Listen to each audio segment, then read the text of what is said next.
लालची बहू और मैजिक बाइक पार्ट 2। एक दिन सुजाता बाजार जाती है। रास्ते में उसे अपनी बचपन की सहेली मिल जाती है। कई सालों बाद मिलने की वजह से सुजाता अपनी सहेली से कहती है, अरे ओ कमला, कैसी है तू? अमेरिका से कब आई? इस तरह दोनों बातें करने लगे। इन दोनों की बातें वहीं पे खड़ा एक चोर सुन रहा था। तब कमला सुजाता से कहती है, अरे मैं तो ठीक हूँ यार, मगर तू क्या? तू एक दिन मुझे फोन करके बोल रही थी कि तू अमेरिका आने वाली है और उसके बाद तूने ना फोन किया ना एड्रेस बताया। अरे क्या हो गया था तुझे? हाँ, वो सब बहुत लंबी कहानी है। ऐसा बोलकर सुजाता सारी कहानी कमला को बताती है। इस सारी कहानी को वहीं पे खड़ा चोर भी सुन लेता है। तब चोर के मन में एक प्लान आता है। तब वो अपने मन में सोचता है, अच्छा, तो इस औरत के पास एक मैजिकल बाइक है। अगर मैं उस बाइक को किसी भी तरह चोरी कर लूं, तो मिनटों में कहीं भी पहुंच सकता हूं। तब कोई भी मुझे नहीं पकड़ सकता। ऐसा सोचते हुए वो मन ही मन खुश होने लगा।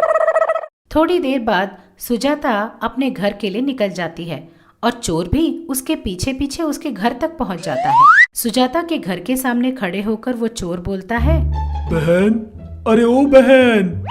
इस तरह वो सुजाता को बुलाता है। तब सुजाता बाहर निकलकर बोलती है, अरे कौन हो आप? क्या चाहिए आपको? अरे ये क्या बोल रही हो बहन? आपने मुझे पहचाना नहीं? अरे मैं चंटी हूँ। मैं रोज आपके लिए हलवा लेकर आता था, याद नहीं? इस तरह वो कहता है। तब सुजाता मन में सोचती है, इसे कैसे पता कि मुझे हलवा बहुत पसंद है? हो सकता है मैं सचमुच इसे जानती होंगी। चलो कोई बात नहीं, 2 मिनट बातें करने से क्या हो जाएगा। फिर से उसे हलवा लेकर आने को बोलूंगी। हाँ चंटी, अचानक देखा ना तो मैं तुझे पहचान नहीं पाई, मुझे माफ कर दे। अच्छा ये बता, अरे कैसा है रे तू?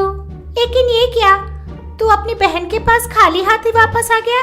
कल जब आएगा तो हलवा लेकर ही आना, समझ गया? इस तरह सुजाता कहती है। ये बात सुनकर चोर मन ही मन हंसने लगता है। मैंने सही सोचा था, इसे हलवा सचमुच ही पसंद है। ऐसे मन में सोचकर वो बाहर बोलता है, अरे बहन, मुझे माफ कर दो। दरअसल मेरी दादी की तबीयत ठीक नहीं है। मैं फिलहाल उन्हीं को देखने के लिए निकल रहा था, इसीलिए हड़बड़ी में भूल गया था। इस तरह वो बड़े दुख से बोलता है। तब सुजाता कहती है, अच्छा ऐसा क्या? क्या हुआ तुम्हारी दादी को? अभी कैसी तबीयत है उसकी? मुझे अभी के अभी वाराणसी जाना होगा दीदी, लेकिन समझ नहीं आ रहा कि मैं क्या करूं। अरे मेरे दोस्त के पास एक मैजिकल बाइक है, उस पर चढ़कर तो मिनटों में वाराणसी पहुंच सकता है। लेकिन वो बड़ी लालची है, बिना मुनाफे के वो कोई भी काम नहीं करती, पता है? उसका नाम मंगा है, मंगा। इस तरह वो मंगा का नाम बड़े शान से उसे बताती है। मुझे उसकी कोई परवाह नहीं दीदी, अभी मेरी दादी की जान मुझे प्यारी है। मैं उसे 10 लाख रुपए देने को तैयार हूँ, लेकिन मुझे वो बाइक अभी चाहिए। वो चोर कहता है। 10 लाख रुपए की बात सुनते ही सुजाता की जान में जान आ जाती है और वो उस चोर से कहती है, तुम चिंता मत करो मेरे भाई, मैं हूँ ना तुम्हारे साथ। किसी भी तरह तुझे वाराणसी पहुँचाने का जिम्मा मेरा। ऐसा बोलकर वो तुरंत मंगा के पास जाकर पूरी बात उसे बताती है। 10 लाख रुपए की बात सुनते ही गंगा की आंखें 1000 वॉट बल्ब की तरह चमक उठी। उसने एक क्षण भी बिना देर लगाए गंगा के पुराने अटैची में से उस मैजिकल बाइक को चोरी छुपे निकाल देती है। अरे यार, ये सब तो ठीक है, लेकिन ये मैजिकल बाइक है। इस मैजिकल बाइक को उसे दे दिया तो चल एक काम करते हैं, उसके साथ हम लोग भी मिलकर वाराणसी तक जाकर आते हैं। ऐसा सोचकर सुजाता और मंगा उस मैजिकल बाइक को लेकर उस चोर के पास पहुंचते हैं। रास्ते में सुजाता मंगा से बोलती है, अरे मंगा, इस डील को मैं ही लेकर आई हूँ ना तेरे पास, इसीलिए तो मुझे इसमें ना 50% का शेयर देना होगा। इसका मतलब 10 लाख में 2 लाख मेरे, 8 लाख तेरे, ठीक है? इस तरह वो बोलती है। ये बात सुनकर मंगा अपना सर पीटते हुए बोलती है लगता है भगवान ने भी इसे 50% के बजाय 20% ही अकल दी है। हाँ हाँ ठीक है मेरी दोस्त, तेरे से बढ़कर कोई है इस दुनिया में। इस तरह बातें करते हुए वो लोग चोर के पास पहुंचते हैं। उस चोर को भी अपनी बाइक पर चढ़ाकर तीनों मिलकर वाराणसी के लिए निकल जाते हैं। रास्ते में बहुत भयानक जंगल आता है। तब वो चोर उनसे कहता है, बहन बहन जरा गाड़ी तो रोकिए। वो चोर कहता है। ये बात सुनकर मंगा गाड़ी रोक देती है। तब वो चोर उस गाड़ी से नीचे उतरकर अपनी जेब में से कुछ निकाल रहा होता है। ये देखकर मंगा बोलती है, अरे भाई पैसे वैसे अभी मत देना, वाराणसी पहुंचकर दे देना। अरे मंगा तू क्या पागल हो गई है? वो पैसे निकाल रहा है और तू मना कर रही है। तू दे दे भाई, कोई बात नहीं। तब वो चोर अपनी जेब में से गन निकालकर उन लोगों को दिखाता है। ये देखकर मंगा और सुजाता दोनों दंग रह जाते हैं। डर के मारे मंगा अपनी दोस्त से बोलती है, अरे तूने तो कहा था ये तेरा भाई है, लेकिन इसने हलवे की बात की थी। वो रोते हुए कहती है। तब मंगा बोलती है, अरे तूने हलवे के चक्कर में हम लोगों को फंसा दिया ना, कहाँ मिला था ये तुझे? इस तरह वो उसे डांटने लगती है। तब वो चोर उन्हें वो गन दिखाकर वो मैजिकल बाइक लेकर वहाँ से निकल जाता है। लेकिन गंगा और उसकी दोस्त उसी जंगल में फंस जाते हैं। उन दोनों की समझ में नहीं आता कि वो लोग क्या करें, इसीलिए वो वहीं बैठकर रोने लगते हैं।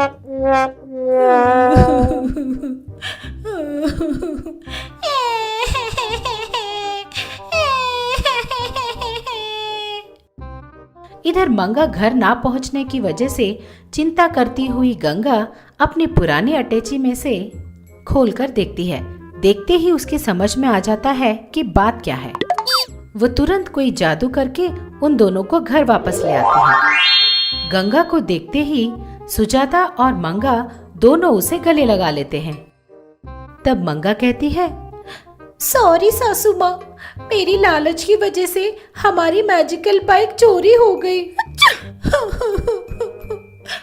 करके रोने लगती है। तब गंगा हंसते हुए कहती है, तू ज्यादा चिंता मत कर बहू, देखती रहना वो आदमी तुझे ढूंढते हुए बाइक के साथ वापस आएगा। ऐसा बोलकर वो अपने हाथों से कोई जादू करती है। तब अचानक वो बाइक उनके सामने प्रत्यक्ष हो जाता है।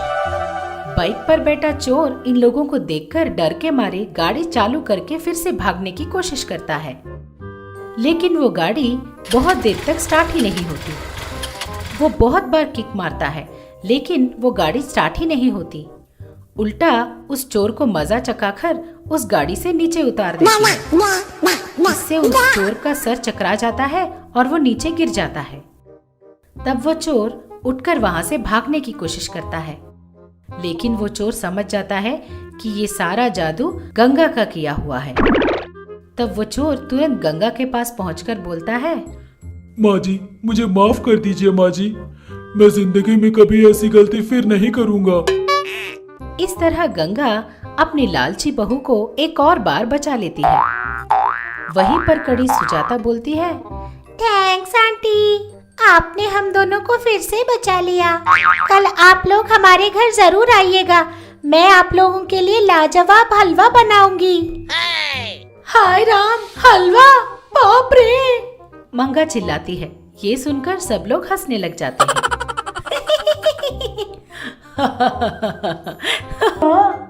अरे लड़की, पंछी की तरह उड़ना ही नहीं, मैंने तो उन पंछियों से बातें भी की हैं, उनकी सारी बातें भी सुनी और भी बहुत कुछ किया था मैंने। ये सुनकर मंगा बहुत खुश हो गई और बोली, हाँ सासू माँ, आप वैसे कैसे कर पाई? प्लीज प्लीज मुझे भी बताओ ना। तब गंगा बोली, रुक जा, इतना हड़बड़ी क्यों? कुछ बताते ही कुछ बताने की देर है बस, फिर तुझे कोई नहीं रोक सकता। ऐसा बोलकर अपने पुराने अटैची में से एक मैजिकल ड्रेस को निकालकर मंगा को दिखाती है। ये देख, ये मैजिकल ड्रेस है। इसे पहनने से हम भी हवा में पंछियों की तरह उड़ सकते हैं। उड़ना ही नहीं, पंछियों से बातें कर सकते हैं और उनकी बातों को हम सुन भी सकते हैं। ये सब सुनते ही मंगा की आंखें 1000 वाट बल्ब की तरह चमकने लगी। उसे भी उस ड्रेस को पहनकर आसमान में उड़ने का बड़ा दिल करता है। तब वो गंगा से पूछती है, अरे वाह सासू माँ, मैं एक बार ये ड्रेस पहनकर पूरे गांव का एक चक्कर लगाकर आ जाऊंगी सासू माँ। प्लीज मुझे दीजिए ना सासू माँ, प्लीज। तब गंगा, मैं नहीं देने वाली तुझे। अगर तुझे दिया तो तू जरूर कोई ना कोई गड़बड़ करके ही आएगी। प्लीज सासू माँ, बस एक बार दीजिए ना प्लीज। मैं वादा करती हूँ मैं कोई गड़बड़ नहीं करूँगी। सासू माँ, प्लीज सासू माँ। इस तरह मंगा गंगा से बहुत याचना करती है। मंगा के शोर से थककर गंगा वो ड्रेस मंगा को दे देती है। उसे पहनकर मंगा हवा में आराम से उड़ जाती है।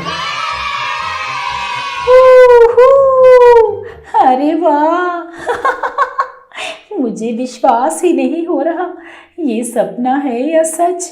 मुझे बिल्कुल विश्वास नहीं हो रहा। मंगा बड़े आराम से काफी देर तक हवा में यूं ही उड़ती रहती है। थोड़ी देर के बाद गंगा बाहर आकर देखती है। मंगा को अभी भी हवा में उड़ता देखकर गंगा बोलती है, अरे ओ लड़की, बहुत हुआ उड़ना, जरा नीचे आ जा। ये लड़की इतनी बड़ी हो गई लेकिन हरकतें अभी भी बच्चों की करती है। आज भी कोई ना कोई गड़बड़ जरूर करेगी ये। अरे ओ छोरी, ध्यान से, इस बार तूने कोई गड़बड़ की तो मत कहना। ऐसा बोलकर वहां से चली गई। मंगा अभी भी हवा में बड़े आराम से उड़ते हुए मस्ती कर रही थी। तभी उधर से जाते हुए दो बगुले मंगा को देखकर बहुत डर जाते हैं। डर के मारे कांपते हुए बगुलों को देखकर मंगा हंसने लगी। अरे ऐसा